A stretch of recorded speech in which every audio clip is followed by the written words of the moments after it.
I woke up around 9 that morning. The sunlight was cutting through the blinds in broken lines, stripes of light and shadow rolling across the bed like quiet reminders that the world kept turning. For a second, I forgot where I was, still caught in that fuzzy space between sleep and wakefulness where everything feels too calm to be real. Then I remembered, Haley wasn't in bed. I blinked at the ceiling for a while before I sat up. The house was silent except for the occasional thud of cabinet doors in the kitchen. I could hear her humming something faintly upbeat, some pop song she always liked that I couldn't name. It should have been comforting, domestic even. But instead it felt off.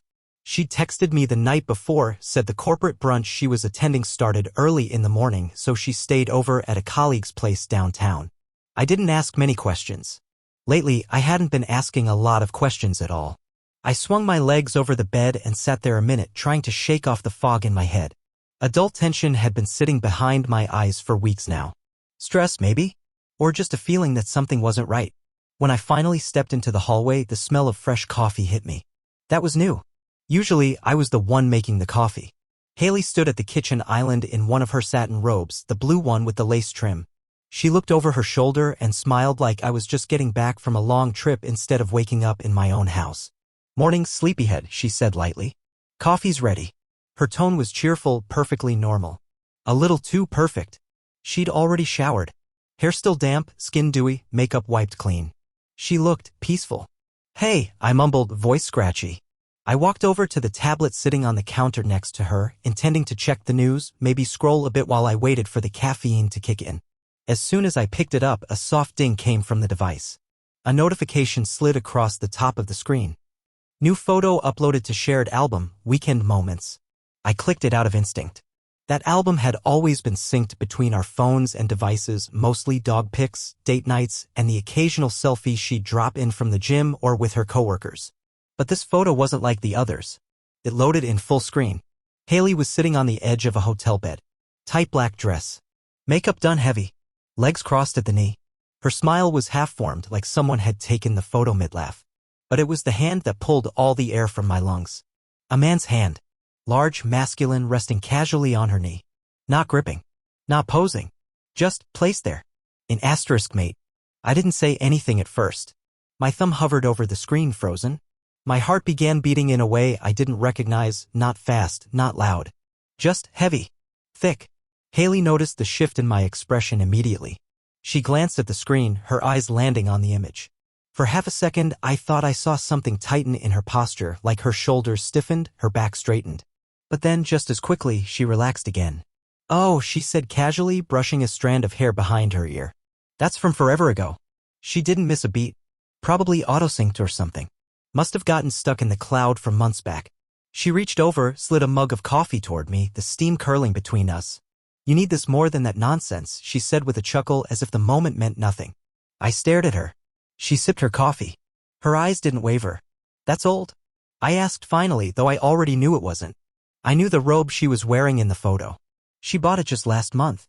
I knew the bracelet she had on, it was the one I gave her for our anniversary 2 weeks ago. And I recognized that hotel room. It was the same one she'd mentioned staying in for a work event recently. "Yeah," she said, as if my question barely deserved acknowledgement. "It synced automatically. God, this cloud thing is always mixing stuff up. I really should turn it off." She smiled. Calm. Unbothered. Poured herself a second cup. I wanted to say more. I wanted to ask whose hand that was, why she was dressed like that, why she looked so alive in that photo in a way I hadn't seen in months. But I didn't. Because in that moment, something strange happened. I started pretending to. I took the mug, nodded like her answer made sense, and said, "Yeah, the cloud's a mess sometimes."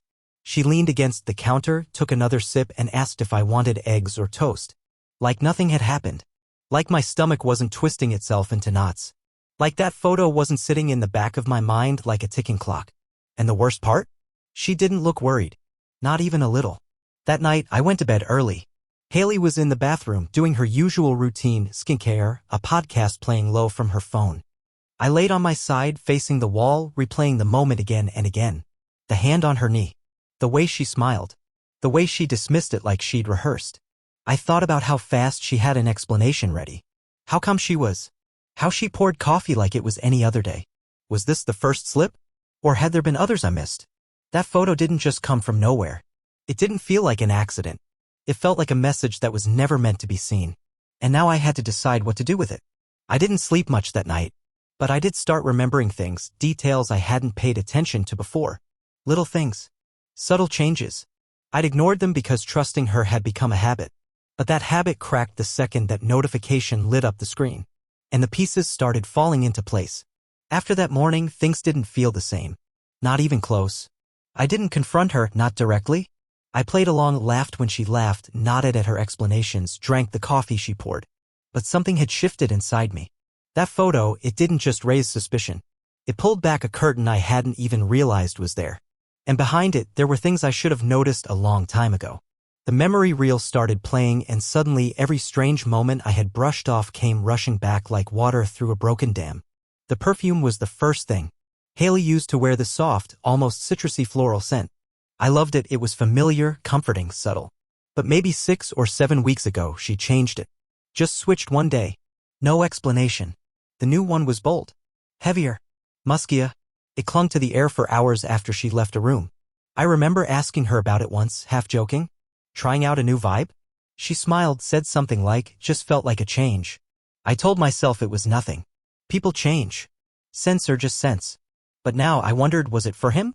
The wardrobe was next. Haley used to live in hoodies, leggings, those beat-up sneakers she always said were ugly but too comfy to give up. And I loved that about her. She was effortlessly her. But lately? Dresses. Heels. New jackets that still had the creases from being folded in a store bag. At first, I thought she was just investing in herself, stepping up her game for work maybe. But then I noticed it wasn't for work. She dressed like that on Fridays, especially Fridays. And Fridays had become girls' night. Except none of the girls she used to post about Jenna, Bree, the usual crew ever showed up in pictures anymore. Her social media, once filled with brunch photos and dumb memes, had gone quiet. I should have asked questions. But I didn't. Because deep down, I think I already knew I wouldn't like the answers. There was that one Friday night I remember clearly. She came home past midnight. Claimed she and Jenna had gotten drinks after dinner. Her lipstick was gone, but her eyeliner was perfect. Her shoes were in her hand, and she smelled like champagne and cologne. Not mine. Not any scent I recognized. When I asked how the night went, she just said, fun but exhausting. Then kissed me on the cheek and went straight to the shower. Back then, I let it go. Now I can't stop replaying it. The signs were everywhere. I just didn't want to see them. Another memory 2 months ago. We were lying in bed and I rolled over to hold her. She shifted, said she was tired. No kiss, no cuddle, just a polite good night and her back to me. That became the norm. She stopped reaching for me. Stopped letting me in. Conversations changed too. They got shallow. Surface level. I'd ask about her day and she'd just say meetings or busy or same as always. But it wasn't always like that. We used to talk about everything: plans, people, dumb jokes, dreams. Lately, it was just logistics. Groceries. Bills. Who's walking the dog? She'd smile, but it never reached her eyes. She'd laugh, but it didn't sound like her. Her phone never left her side anymore, either. She used to toss it onto the couch or leave it charging in the kitchen. But now? She brought it into the bathroom, kept it under her pillow at night, turned off previews on her lock screen. I once picked it up to check the weather, and she snatched it back with a weird smile. Work stuff, she said. Confidential. I wanted to believe that. But the moment felt too quick. Too rehearsed. The lies weren't loud. They didn't scream. They whispered. And I ignored the whisper for too long.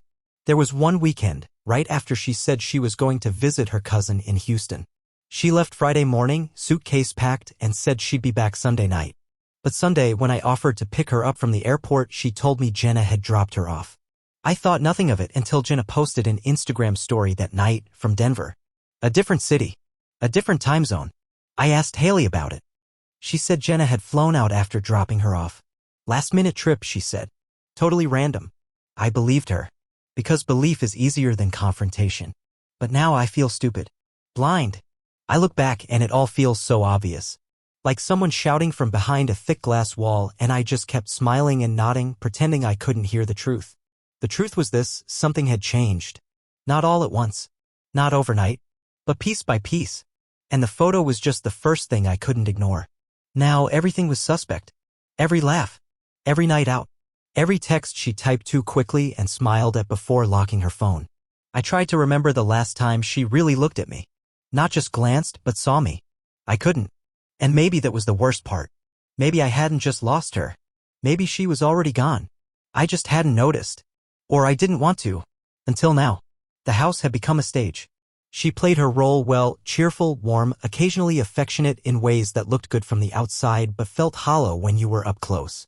And I became the quiet co-star, pretending I still believed the script. But my mind was no longer in the show.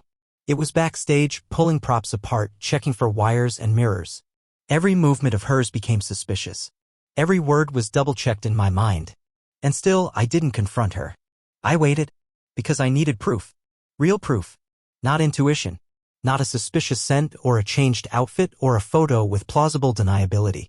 I needed something undeniable. The opportunity came on a Thursday. Haley was going to be out late again, another work dinner. She always called them that. Always vague. This one's in Grapevine, she said, throwing on a long beige coat over a tight wine-colored dress. Clients flying in. Shouldn't be too late. She didn't offer a name. She rarely did. I just nodded, watched her grab her bag and leave like nothing was wrong. She blew me a kiss before stepping out the door. I waited by the window until her taillights disappeared. Then I walked to the dining table. Her laptop was there. Closed. No password required. I had never looked before. Not once in all our years together. That's how much I used to trust her. But that version of me was gone. I opened it. Her email was already signed in, her work account, not personal. I clicked the inbox. For a few seconds I thought I'd find nothing. Just spreadsheets, scheduling threads, calendar invites. But then I saw the name, Lucas M. It wasn't familiar. I clicked the thread. And that's when everything snapped into focus. There were dozens of messages going back months. Conversations between Haley and Lucas. At first, they started tame, work-related. Friendly. Short replies. But the tone changed quickly. Soon it was. Can't wait to see you again. Room is booked. Same hotel. Still thinking about last time. There were photo attachments, selfies of them together in hotel rooms on balconies. Not overtly in asterisk mate, but close. Too close. Then receipts. Digital confirmations for rooms at boutique hotels in Fort Worth and Denton. Dinner reservations at restaurants we had once gone to as a couple. Even a scanned bill for breakfast in bed, 2 entrees, mimosas, and coffee. The timestamps on all of it matched up with the exact nights she claimed she had been at client meetings. I opened the hotel booking. The check-in name was hers. The billing address was ours. And still I kept clicking.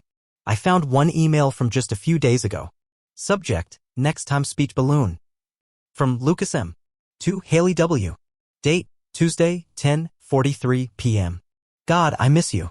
That night in Austin feels like a year ago already. I keep thinking about the way you laughed when we locked the door. When's the next escape? Haley's reply was shorter. Miss you too. Let's do next Friday. I'll say it's a work conference again. There it was. Black and white. No more guessing. No more wondering. I leaned back in the chair, staring at the screen like it had just spoken aloud. And what I felt wasn't rage. It wasn't even sadness. It was stillness. Like someone had dumped ice water into my bloodstream and suddenly everything was clear. This was it. The truth. No gray area. No benefit of the doubt. No room for denial. I opened a folder and began dragging emails, *TS receipts into it. I printed them one by one. The receipts, the photos, the confirmation numbers. Even the maps showing where her phone had been, synced from her travel history. I found call logs, 2 hours of conversations between her and a number not saved in her contacts. Late at night. Weekends. Even during our anniversary dinner last month, she had stepped outside for a work call. Now I knew who had been on the other end. Lucas. Whoever he was. I copied everything to a flash drive and backed it up again in the cloud under a new name.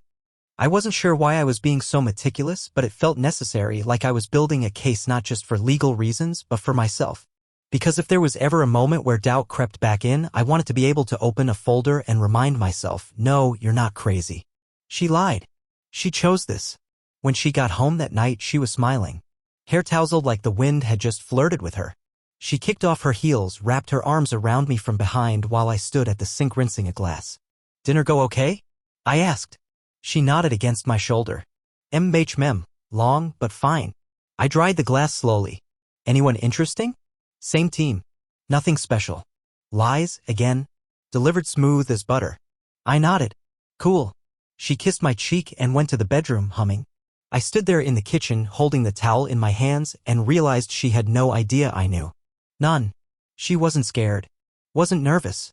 She thought I was still asleep. Still oblivious? And I realized then I didn't need to confront her. Not yet. I didn't need some dramatic scene. This wasn't a movie. This was a slow, quiet unraveling. And now I had everything I needed. From the outside, we looked like any other married couple. Two professionals in their 30s, sharing a kitchen, a mortgage, and a mutt named Milo who spent most of his time sleeping under the sunniest window in the house. But inside? It was all theater now. Haley had no idea what I knew. No idea I had seen the emails, the receipts, the photos. That I had opened her inbox like a door and walked straight into the truth. She still touched my shoulder when she passed me in the hall. Still asked if I wanted oat milk or regular in my coffee. Still played our Cooking Together playlist on Spotify when she made dinner like we were in some quirky, cozy rom-com. It was almost impressive the way she kept it up. Smiling. Laughing. Leaning against the counter while telling me how someone from marketing wore 2 different shoes to the office. Her laughter sounded real. Her stories were detailed. But to me it all felt like sound without substance, lines in a play I was no longer a willing actor in. One evening she walked in with takeout from our favorite Thai place. Sat cross-legged on the couch, fed Milo little pieces of tofu and asked if I wanted to do a movie night. Something mindless, she said, scrolling. You've been working so hard. You deserve to shut your brain off. I just nodded and said, sure. She leaned into my side during the movie, head resting on my shoulder like she always used to. And I let her. Because pretending was easier for now. I needed more time. More control. More calm. The truth is, I'd never felt calmer in my life. That surprised me. I expected heartbreak or panic or even rage. But what I felt was something sharper. Like clarity. Like stepping into a cold shower after standing in smoke. Haley was performing. And now so was I. That week, I started watching her in a way I never had before. Not as my wife, but as a character. I studied her mannerisms like a detective at a crime scene. The way she checked her phone when she thought I wasn't looking. The way she excused herself to answer a work call but always walked to the far end of the yard or locked herself in the car. The way she laughed too easily, too brightly. Every move seemed rehearsed. One night, I found her in the kitchen arranging blueberries on top of a bowl of yogurt. She smiled when she saw me. You know what I realized today? What? I haven't made time for the little things lately. Like eating breakfast slow. Breathing. I want to slow down more. With you. She walked over and kissed me softly. I kissed her back. And inside I felt nothing. Not because I didn't care. But because the real her, the one I married, was gone. This person, this version, was a construct. Built to keep me from seeing what was already burned into the hard drive on my desk. I started to notice how often she mentioned Lucas without using his name. I have to check in with the new regional rep. Someone from Austin is flying in next week, super high maintenance. He's funny though. Weird, but funny. Always vague enough to be dismissed. But I knew who she meant. Lucas. I wondered if he knew about me.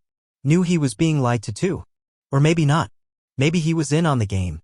I imagined him as the slick, charismatic type, business casual charm, all soft compliments and shoulder touches.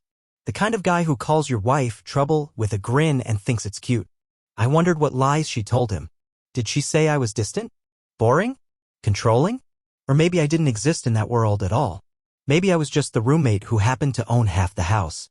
One night, she came home late. I was sitting in the living room with the lights off. Just Milo at my feet and the dim glow of the hallway lamp casting shadows across the hardwood floor. She jumped a little when she saw me. Didn't think you'd still be up, she said, dropping her keys into the dish. Couldn't sleep, I replied. Long day? Something like that. She hesitated, standing there with her coat still on. You okay? I nodded. She gave me a lingering look. Then slowly walked over, leaned down, kissed the top of my head. I'll be quick. Just need to shower. She said it softly like we were in a delicate moment. And I nodded again. I always nodded. But my silence wasn't agreement anymore. It was distance. Measured. Intentional. She thought I was checked out. Tired. Maybe a little moody. But I was fully present. I had never been more present. The next morning I got up before her. Made only 1 cup of coffee. Ate breakfast in silence while she was still asleep. She eventually shuffled out in her robe, yawning. No coffee for me? She asked, half playful. Didn't know if you'd be up. She looked at me sideways. You always make 2. I shrugged. Felt like trying something different. She didn't push it. Just smiled, walked past me, and made her own. But I saw it, just a flicker of unease in her eyes. I wasn't following the script anymore. The next few days I changed little things. Didn't wait for her to get home. Ate dinner alone. Slept on the far edge of the bed. Answered her questions with one-word replies. Not angry. Just indifferent. And that scared her more than yelling would've. I could feel her reaching, offering to plan a date night, talking about future trips, leaving post-it notes on the fridge like she used to. But it was all part of the performance. None of it was real. I once walked in while she was texting and she jumped. Quickly turned her phone over. You scared me, she said, forcing a laugh. Didn't hear you coming. I smiled. My bad. She stared at me for a second longer than necessary. Like she was trying to read me. But she never asked the right questions. Never asked if something was wrong. Because deep down I think she knew. She knew something had shifted. She just didn't know how much. Or for how long I'd been watching her play pretend. The morning after I stopped making her coffee, Haley started watching me. Not obviously.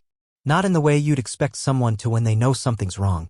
It was subtler, lingering glances over the rim of her mug, pauses in conversation, a half-second delay when she laughed, like she was gauging if I'd laughed too.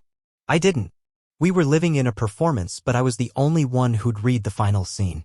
She thought the stage was still hers. But I'd already started packing up the props behind the curtain. The silence between us wasn't empty anymore. It was full of planning. I kept everything quiet. Deliberate. Measured. It started with the printer. I waited until she left for another one of her late dinners, strategic client alignment, whatever that meant, and pulled up the folder I'd saved to my external drive. Emails. Photos. Hotel bills. Flight confirmations. Phone logs. A spreadsheet I made with dates, names, times, and matching entries from her calendar. The list of calls to Lucas was the hardest to look at. Not because they surprised me, they didn't, but because of when they happened. Saturday nights. Sunday mornings. On our anniversary. One call was during the dinner she made me, the one where she wore the blue dress and kept touching my hand across the table. I remember that night. She kept her phone upside down, screen dark.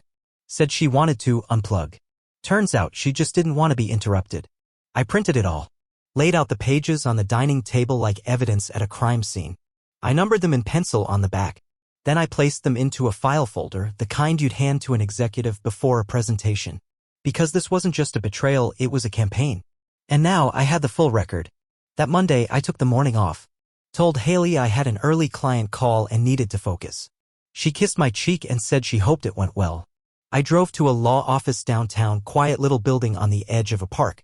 I chose it because the attorney specialized in quiet separations. No courtroom drama. Just clean exits. The receptionist offered me coffee. I declined. When I met with the attorney, I didn't even know where to begin. I handed over the folder and said, my wife's been having an affair. I need to know my options. She flipped through the pages silently. After 10 minutes, she looked up and nodded. This is strong. You've done your homework. It felt strange hearing that. Like I just turned in a thesis on the collapse of my marriage.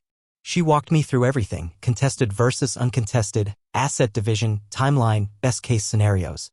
I listened. Took notes. Asked questions like I was negotiating a contract. Because in a way I was. Except the contract had already been broken, I was just signing off on the damage. When I got home, Haley was in the kitchen, chopping vegetables, singing to herself. You're back early, she said without turning around. Call ended early. Client didn't show? No, I said, grabbing a glass from the cabinet. They were just brief. She smiled, slid over a bowl of chopped bell peppers. Help me stir fry? I nodded. We cooked together like nothing had changed. Except everything had. I already knew how the story ended. She just hadn't read her lines yet. Over the next few days, I prepared in silence. I started photographing household items, paintings, furniture, electronics, for documentation. Not because I wanted to fight over them, but because I wanted clarity. I called my bank. Transferred half our joint savings into a separate account. Legal. Clean. No drama. I logged into our mortgage portal and confirmed the balance. Checked on utilities. Passwords. Subscriptions. Made a list of everything that had once been shared and would soon be separate. I wasn't angry while doing it. I wasn't even sad. I was efficient. This wasn't punishment. This was preservation. One night, I came home to find her asleep on the couch. TV playing softly. Her legs curled under a blanket. Her phone in her hand, locked. For a second, I just stood there, watching her chest rise and fall. This woman, the one I married, was still physically here, but emotionally she had left months ago. And now I was finally catching up. I walked past her, gently took Milo out for his walk, and came back without a sound. In the days that followed, Haley started trying harder. She suggested a getaway weekend, talked about resetting, even lit candles one night and asked if I wanted to do a no-phones dinner. I said yes. Why not? She thought she was salvaging something. But I wasn't clinging to what we had. I was cutting the rope. The night before I filed the paperwork, I stayed up late. Sat in the living room looking at a photo on the mantle from our first vacation. We were in Asheville. Windy mountain roads. That trip where the rental car broke down and we had to hitch a ride with a couple who sold pottery out of their van. I remember Haley laughing so hard she cried. And I remember thinking, this is it. This is the life. But that version of her, of us, was gone. And whatever she had become, I couldn't carry it anymore. The next morning I signed the papers. 3 copies. Black ink. No drama. No confrontation. Just a courier with a manila envelope. The delivery was scheduled for Friday. To her office. I didn't want to do it at home. Didn't want the scene. Didn't want the tears or denial or manipulation. I wanted distance. I wanted her to be alone when the mask cracked. The last night before it all changed, she crawled into bed and kissed my shoulder. I love you, she said quietly. I stared at the ceiling and replied, you too. And that was the last lie I ever told her. The papers were delivered to her office just after 2 p.m. on a Friday. I know because my phone buzzed with a notification from the courier service. Delivery confirmed. Signed for by H. Wallace. I didn't wait for her to call. I didn't expect a reaction. That was the point. She came home late as usual. Not frantic. Not angry. Just silent. No, hey babe, no small talk about her day, no music playing from her phone. She walked straight past me and disappeared into the bedroom, the door clicking shut behind her. I heard drawers open. Then close. Then nothing. I stayed on the couch with Milo at my feet, flipping aimlessly through the same 3 channels. I didn't move. Didn't ask. Didn't follow. She didn't sleep in our bed that night. And she never did again. The next morning, she emerged from the guest room wearing sweats and no makeup. Her eyes looked swollen, but not from crying, more like she hadn't slept at all. She poured herself coffee, didn't offer me any, and sat across from me in silence. Not a word. It was like we were 2 strangers on a train waiting for different stops. I didn't hate her. I didn't even feel satisfaction. There was just space. Cold and still, but honest. We stayed in that limbo for days. No fighting. No apologies. Just a shared house divided by silence. She stopped pretending. So did I. A week passed before I finally texted Jenna, Haley's friend, the one she always claimed to be with on those girls' nights. We agreed to meet at a cafe halfway between our offices. I didn't bring up Haley at first. Just asked how work was, how her dog was doing. Jenna seemed nervous, fidgeting with her straw. Then I asked gently, were you really with Haley those nights she said she was with you? Jenna's eyes dropped immediately. She took a long breath and finally said no. She asked me to cover for her. I didn't want to be involved. I just didn't know what else to do. I nodded. No anger. Just confirmation. Another truth I already knew made real. Thanks, I said. That's all I needed. And I walked away. I didn't tell Haley about the meeting. I didn't need to. That same night I started packing. Not hers, mine. Not in anger. Not in haste. Just deliberately. 1 drawer at a time. Books. Records. A few clothes. Milo's leash. I wasn't running away because I was hurt. I was leaving because I was done performing. She had made her choice long before that photo showed up.